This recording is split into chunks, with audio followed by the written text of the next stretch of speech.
So my next question is that, so what are we supposed to do? So now we've been independent for 65 years, Pastor.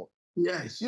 So can we still be holding, the British folks responsible for what has happened to us? Mr. Laulu, you and I have just said, once the foundation is wrong, there is nothing you build on it that will stand. We've been independent now for 65 years. Yes. If we continue this way for the next 65 years, we will still be like this. When a train derails, it doesn't just go running in the bush. Nothing makes a wrong right until you correct it. That's why I believe that what the patriots are saying, Chief Emeka Yauko and co, that's the way. This one, we are just buying time, we are just frustrating ourselves.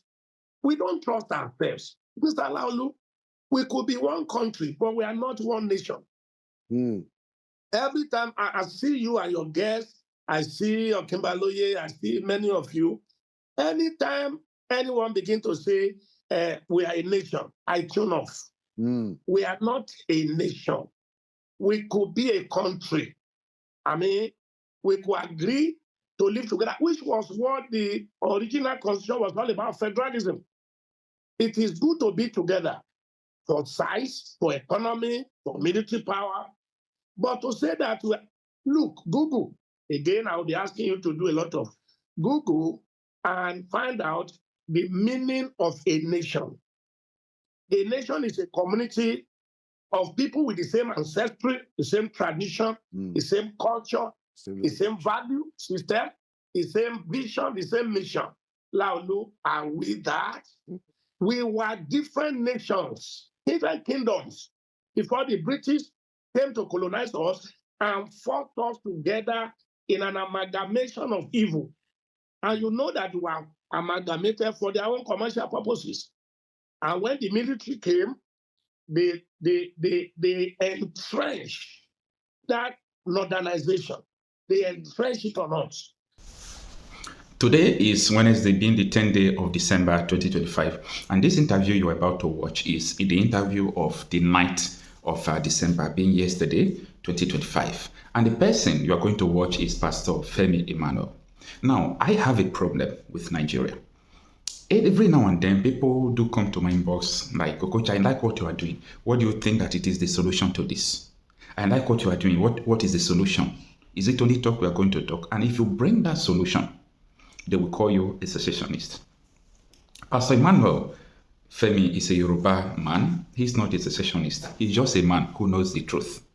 A lot of people have also come to my inbox and they suggested that, Okocha, I might see people talking about private machineries or private security to curb this thing. People say, oh, let us bring good leaders to curb this insecurity. I laugh. You know why I'm laughing? Are you going to fight forever? The fight that you cannot even fight, are you going to fight forever? Let us think and proffer a everlasting solution to this problem. For me, what Femi Emmanuel is just said is the ultimate solution. I took time to listen and analyze what he said yesterday. If everybody in Nigeria can just agree with him today, believe me, this issue of insecurity and so many problems we're having in Nigeria will come to an end. The issue of Niger Delta that led to Niger Delta militant. If Niger Delta have their own country, it will not happen because they will not see that another people are coming to take their resources, they are not giving them money. The issue of Oduduwa, OPC, and also if they have Oduduwa country, that thing will not happen. You see the issue of agitation of Biafra, and if they have their own country, it will never have started. So these are the issues that people have to understand where we are coming from now.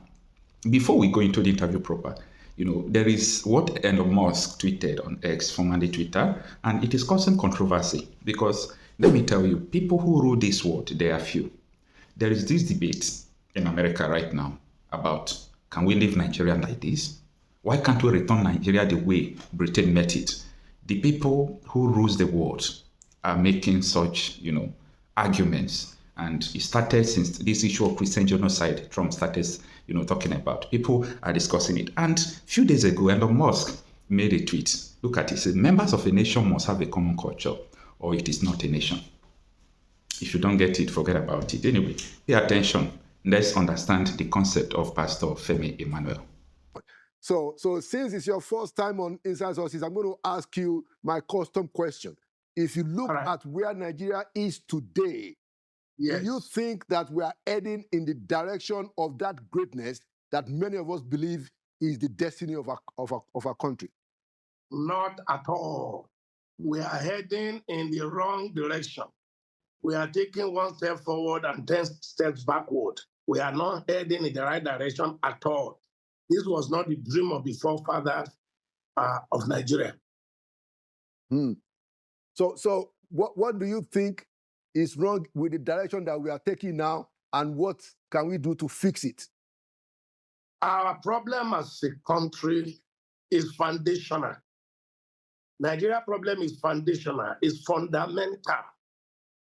The scripture says, if the foundation is wrong, what can the righteous do? Nigeria was structured to fail ab initio. From the British colonial masters, I always ask people, Google and search for Mr. Harold Smith's confession on Nigeria. I'm sure you must have also done that before. Yes. That old man who said his conscience can't let him rest and go to his grave, and confess how the British colonial master mandated the British officers that were here, and he was one of them, to make sure that the power, now two things, the census was corrupted, manipulated, and given the largest population to the north, and that the headship, the election of 1959, prior to the independence, should go to the north. It was a special directive from the Home Office. So from the beginning, the country was handed over to the north. And that is the basis of our problem. And if you go back to history, the founding fathers, Chief Femi Awolowo of blessed memory, Dr. Nnamdi Azikiwe, and Sir Ahmadu Bello. You know, Nigeria was a negotiated country. And what was negotiated was a federal structure. Even then, Chief Femi Awolowo said the statement, is evergreen statement, and Nigeria is a mere geographical expression.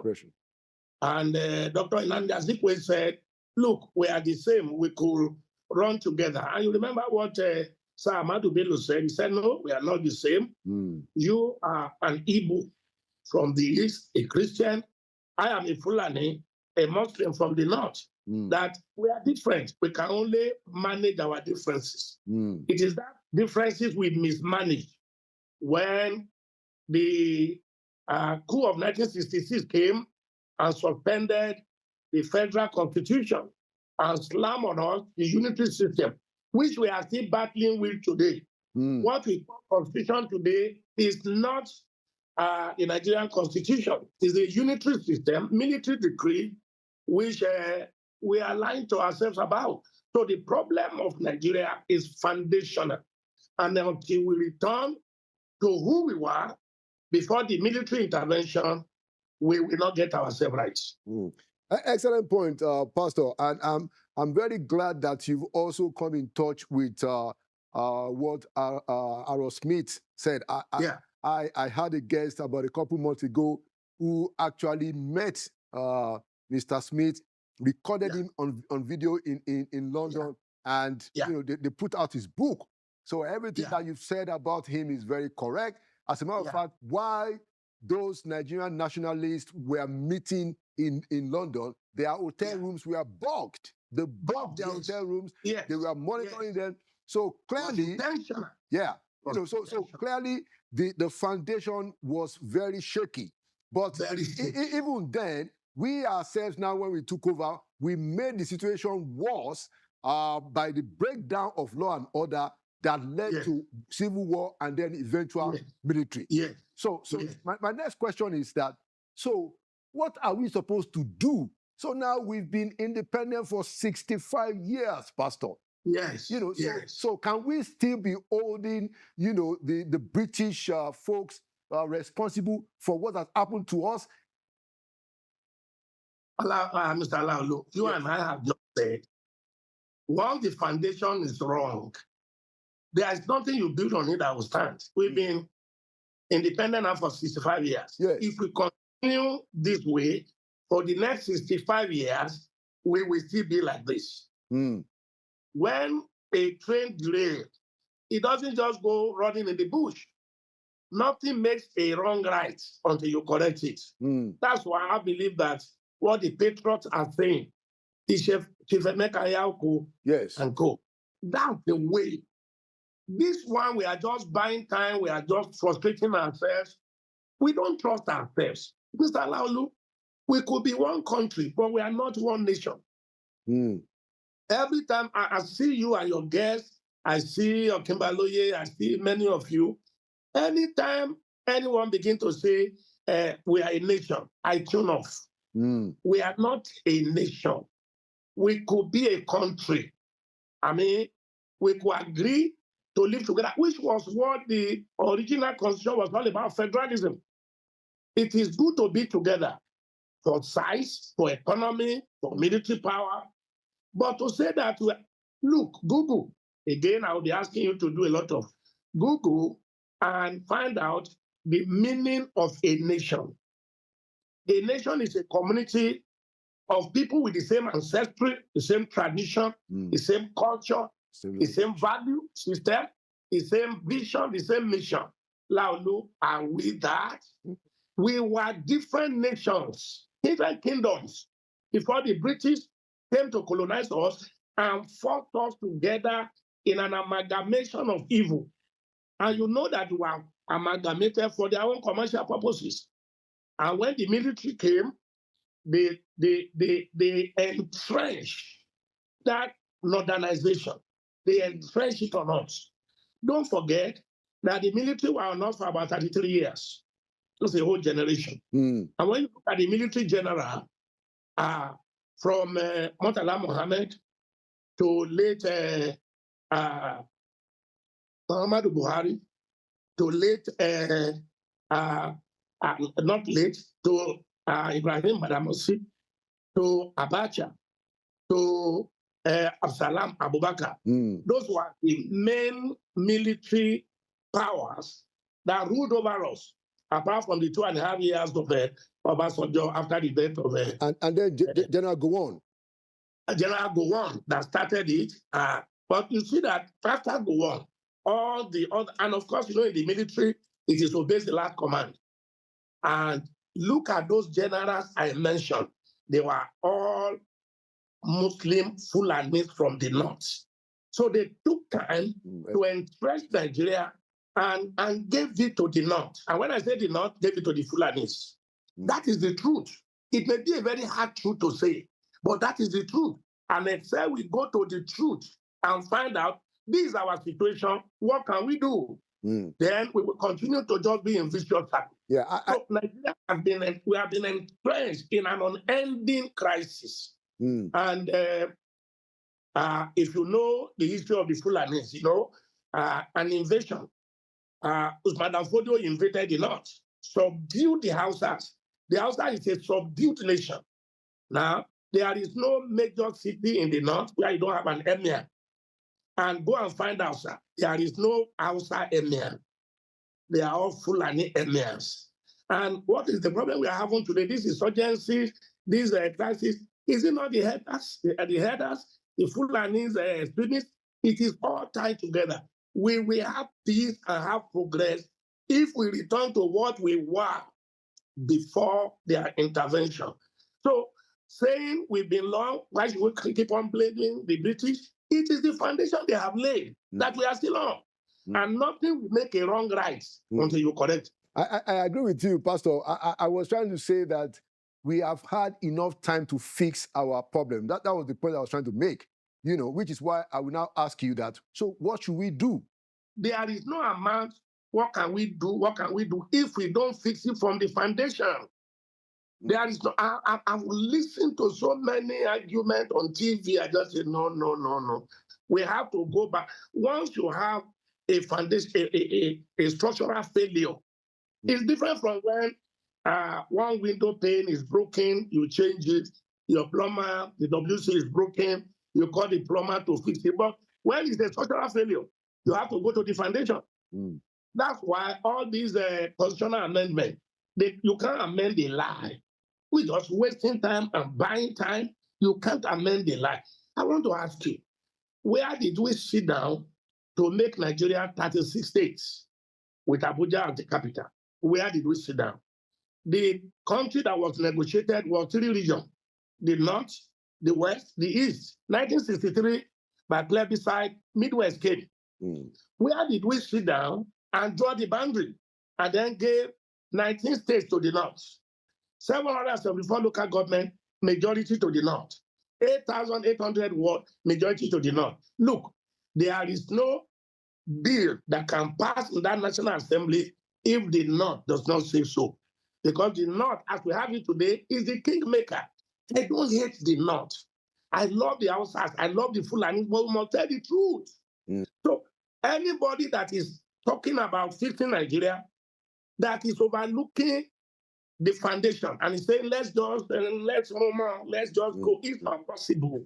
It's not possible. That's why I refer you to the Patriot and some other a good Nigeria that I say, look, we have looked into this situation, except I am a pastor today by the grace of God, and a general overseer for that matter.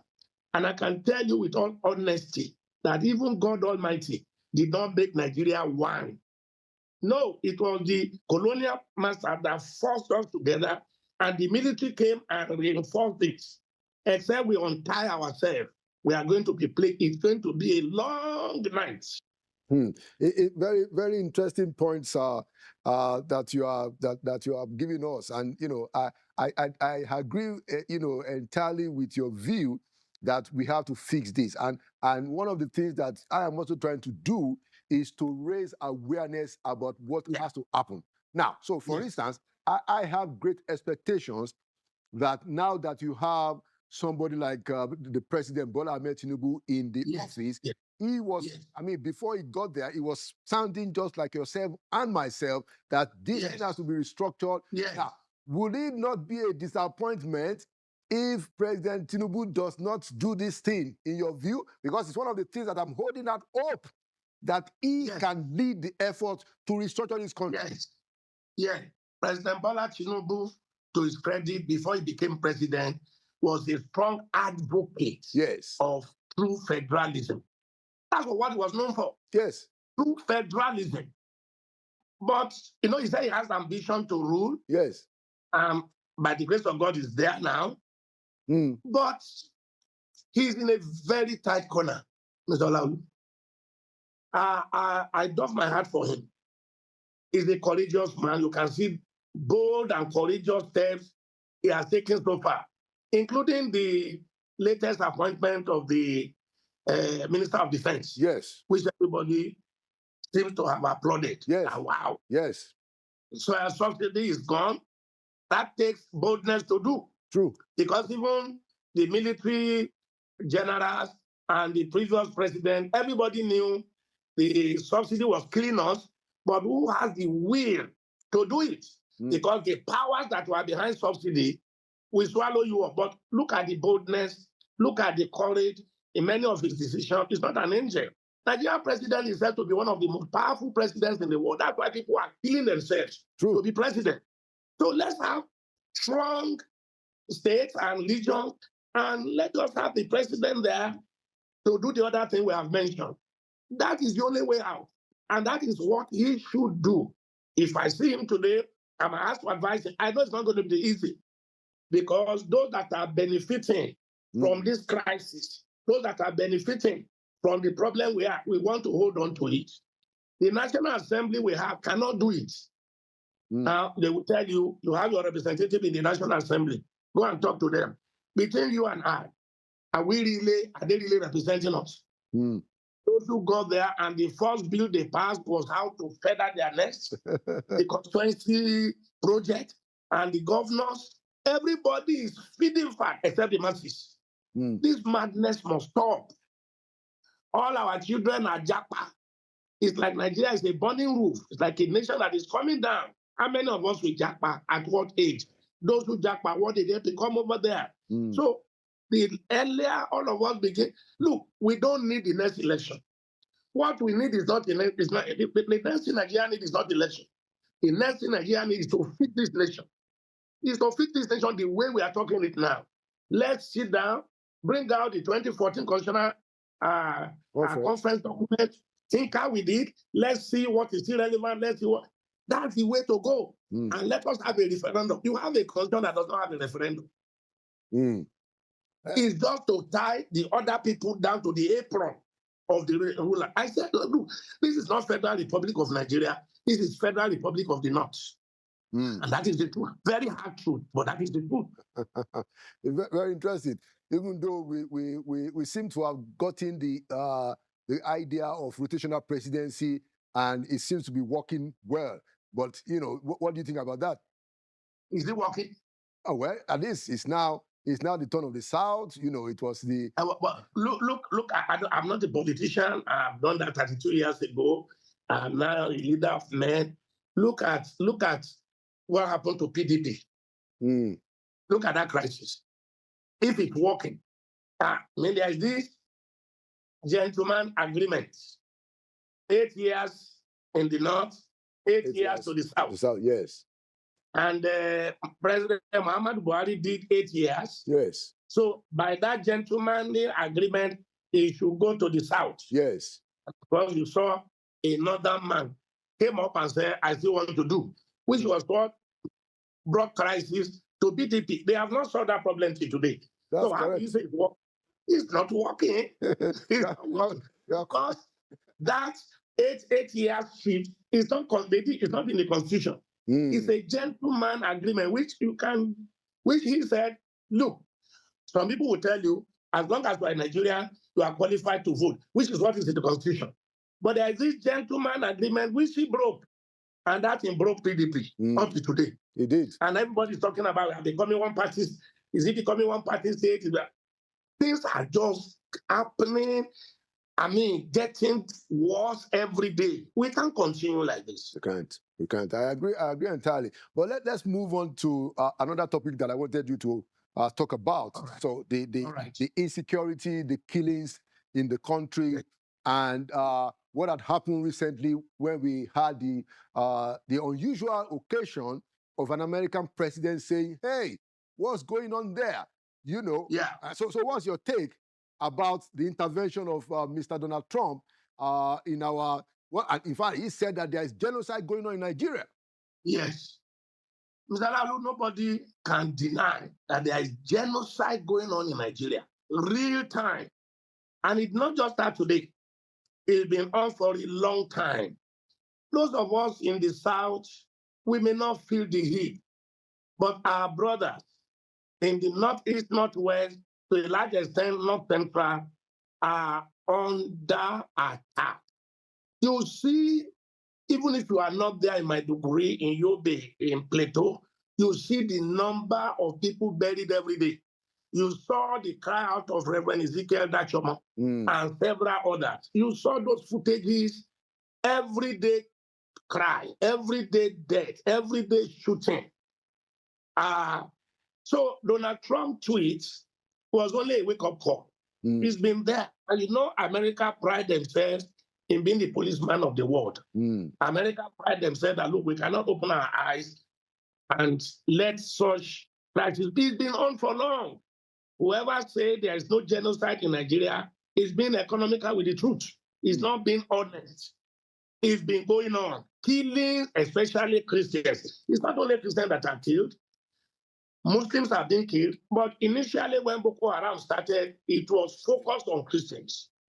Later, some Muslims too have been killed. But if you find that, if you go and profile, every life is important. Muslim and Christian, every Nigerian life is important. Yes. And it pains my heart, whether it's a Christian or Muslim or non-believer or free thinker, nobody make life, nobody should take another person's life. But we have a group of people who felt the rest of us are infidels. The rest of us are Catholics. If you don't agree with that, their own Islamic ideology, you either submit or you are taken off. It's been there. So Donald Trump only was saying the obvious. And of course, being an American, being the kind of person he is, we are not going to allow this to continue. I fully agree with them. There are those that are saying, Pastor Emmanuel, you are a patriotic leader. You are a patriotic Nigerian. If Donald Trump should come, there is no nation American had ever gone that were left the same. And there are a lot of all kinds of theories outside there. It's coming for our minerals, it's coming for our oil, it's coming to destabilize us. If I had him well, President Donald Trump did not say it's coming to take over Nigeria and annex it to America. He did not say it's coming to take over our presidency and remove our president. I didn't hear him say that. He said if Nigerian system or government is not able to trace out these killers and stop them, America will not mind coming to fish out these killers, these bloodthirsty killers, these ones that are killing with impunity and nobody is able to restrain them, that America will not open their eyes. Do you know how many thousands have been killed? Thousands. I mean, when we are not in a war. So if I had him well, he didn't say he's coming to take over our government. He did not say he's coming to take out our president. He's saying if Nigerian government will not be able to stop them. And from all that you have seen, have we been able to stop them? Have we been able to secure life? No. We don't be able to do so. So if we take an outsider, a Donald Trump, to help us, I think so be it. And I think the government should not shy away. This thing is overwhelming. The truth is that we have been overwhelmed. Nigerian government has been overwhelmed. Nigerian people have been overwhelmed, except those who just want to be dishonest, except those who also want a Sharia. You know, the problem with Nigeria, we have a country where you have two laws side by side. The North is in penal code, Sharia. Sharia that tells you should not abuse the prophet, and if you do that, you are killed. And how do you have a country, you have two laws side by side? I've mentioned another country like that to me. That one is Sharia. We are criminal code, and we say it's running together. We are just being untruthful. We are just being hypocritical. Everybody is careful not to offend the full animal.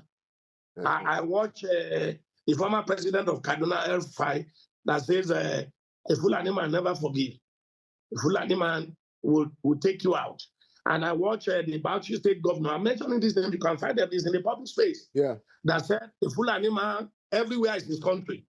Anywhere he moves to, that is his country. He doesn't respect boundaries. He doesn't follow your constitution because they believe that the whole place is given to them by their God. That's what we are fighting. That's what we are up against. And it's an ideology. Can't be pacified. When I see negotiation with the terrorists, do you negotiate with terrorists? No, Americans say you don't negotiate with terrorists, you take them out. You don't negotiate. It's an ideology. They believe that's why they are on earth, to further the cause of their religion. And except you accept their own religious way of life, you are an infidel. An infidel should be killed. If an infidel is killed, there is reward for them in their paradise. And if they die killing an infidel, there are 7 virgins waiting for them up there. Now, can you think of such a demented orientation? And they believe it. Now, how do you fight a man that is ready to die? So when people say, no, diversity, the beauty of our diversity, I said, diversity with who? With people who want to take over. They are out to take over, brought in from the Sahel region to take over. And they don't believe in democracy. So how do you sit down and discuss with such people? Well, I don't have problem with them. If that is what they want to do, let's leave them to do it. I watch the Emma of Kanu. So are you talking of SLS, Sanusi Lamido? Yes, Sanusi Lamido. I watch him, and he's still in the public space. He said one time, that was when I knew this man will have a problem. He said, if you take Northeast and Northwest as a country, he said it will be the poorest country on earth. And if you take Northeast and Northwest out of Nigeria, in no time, Nigeria will be like Singapore. I said they will soon go after this man. And you saw what happened. Because anyone that wants to say such a hard truth, and he is the Fulani man, and Emma was a prince then, being vocal, being who he is. And that is the truth. If Sharia, they can't live under a democracy. They don't believe in democracy. They can't live in a democracy. They want to live in a Sharia state. If that is what they want, give it to them. But let the rest of us also live our life. Exactly. And let us have a way to coordinate at the top. Thank you. Thank you so much. You know, one last question that I wanted to respond to very quickly.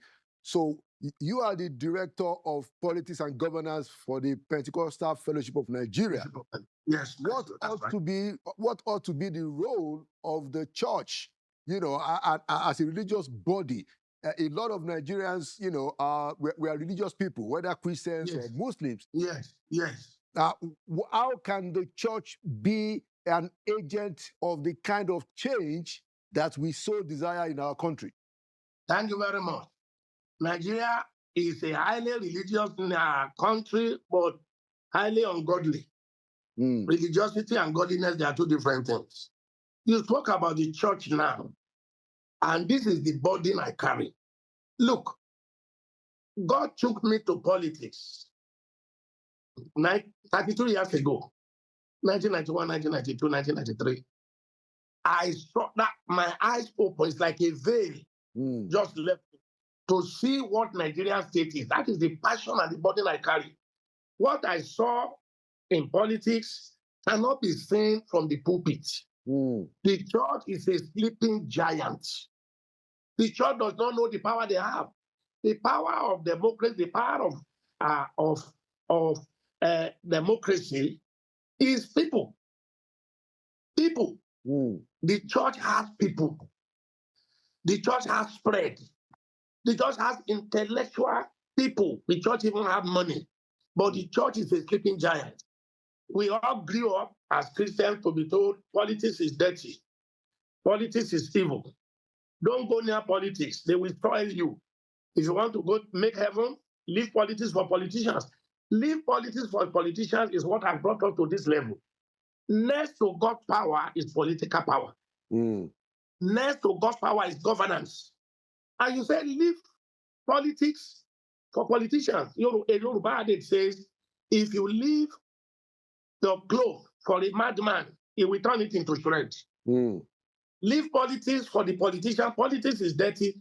Politics is not dirty, but we have left it in the hand of dirty people. We left it in the hand of corrupt people. And that's why we find ourselves where we are. The church should salvage this nation. We have the population. We have the spread. We have the intellectual capability. We even have the money, but we are politically asleep. And that is the problem the church has. And I keep saying to the church, we have prayed enough. All this, let us pray, let us pray. We will still be praying. But we have prayed to a level that God has answered our prayer. God has answered our prayer in this country. You say how? By giving you, look, a denomination, a political, a Pentecostal church, one in this country, has over 11 million members. Parishes and branches everywhere. Some other churches, I don't want to be mentioning them on air, also have massive. But, you know, the Christian community in Nigeria is an imprisoned community. We, their general overseer, and I'm not counting myself out, we, their general overseer, had imprisoned them. And you know, the church is the shepherd and the sheep. The sheep will never see anything that the shepherd has not made him to see. Especially with the Pentecostal brand. It is we Pentecostals that call our overseer Daddy and Papa and our Lord, and we follow them like a sheep, follow the shepherd. So I call on the general overseer, give a new orientation. Let's tell our members, politics is not evil. That was a mistake of the past. Politics is not evil. You know, in Nigeria, there are two major religions, apart from the traditional religion, Islam and Christianity. While Christianity believes that there is a separation between the states and the church, The other religion believe that you acquire the governance, the coercive and the economic power of the government to enforce the religion. That's our problem. So the church must wake up. I told the church leaders, I said, can we get a month, just a month, only 1 month, to reorientate our members? Let them know that they have civic responsibility to this country. They are not just there praying and hoping for when Jesus will come the second time. God has already given up. Look, I became a Christian 53 years ago, 1972. I got born again in First Class Gospel Church. Till now, 53 years. Since that 53 years until now, I met the church praying when I got into the church. The church is still praying till today. And I say to you, when you continue to do the same thing the same way and hoping for a different result, that is the definition of madness. Yeah.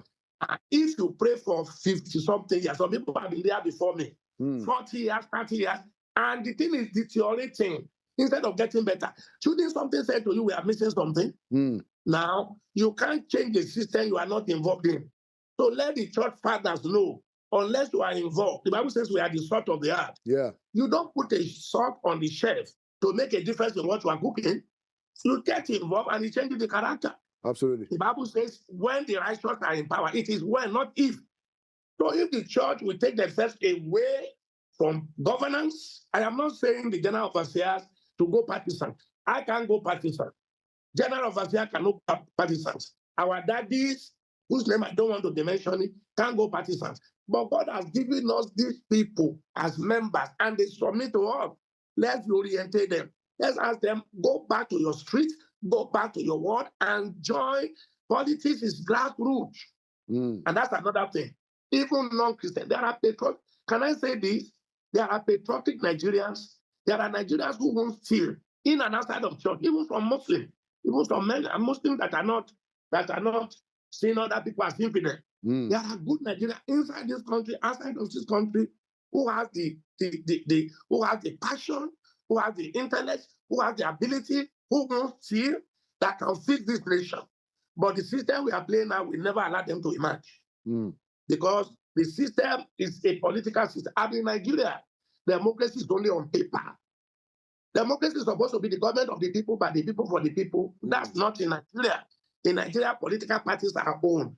This allows you, as brilliant, as cerebral as you are, as civilized as you are. If you want to be a councillor, the smallest, you must have a godfather. Because some people own the structure. So you can, if you don't have credible delegates, you can't have credible candidates. Wow. If we vote, the structure we are running now, if we vote 100 times, we'll be voting for the same people. Because it is the party that we produce who to vote for. Yeah. This is what many Nigerians don't know. The church don't know it at all. Many Nigerians don't even know it at all. Even the youth. Look at the population of the youth in this country. Huge. But you can't change anything on social media. You can't say anything agitating. You can't say anything speaking big grammar. You can't change it running away. No, we got to sit. We got to move to the grassroots, overwhelm them at the ward, and produce delegates that will vote for credible candidates. Then Nigeria will be making headway. Thank you so much, Pastor Femi Emmanuel, for your very deep insights today. Thank you for your voice on the situation of the country. Thank you for your projection, and thank you for coming to Inside Sources.